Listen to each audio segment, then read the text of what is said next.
Telugu PMC ప్రేక్షకులకు స్వాగతం. Hi friends, మీరు గనక ఇప్పుడే మా ఛానల్కు వచ్చినట్లయితే మా ఛానల్ని సబ్స్క్రైబ్ చేసుకోండి. సబ్స్క్రైబ్ చేయడంతో పాటు పక్కనే ఉన్న బెల్ ఐకాన్ని క్లిక్ చేయండి.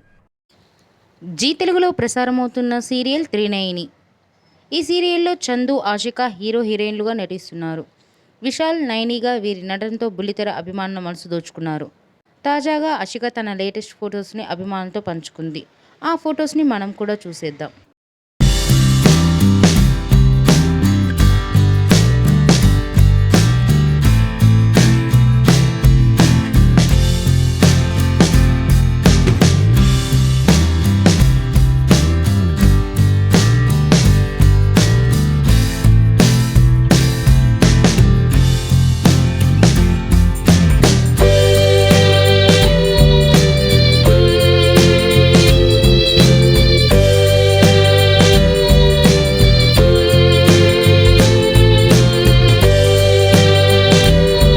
ఈ వీడియో మీకు నచ్చినట్లయితే లైక్ చేసి మరిన్ని టాలీవుడ్ లేటెస్ట్ అప్డేట్స్ మిస్ అవ్వకుండా చూడాలంటే తెలుగు పిఎంసి ఛానల్ను సబ్స్క్రైబ్ చేసుకొని పక్కనే ఉన్న బెల్ ఐకాన్ని క్లిక్ చేయండి.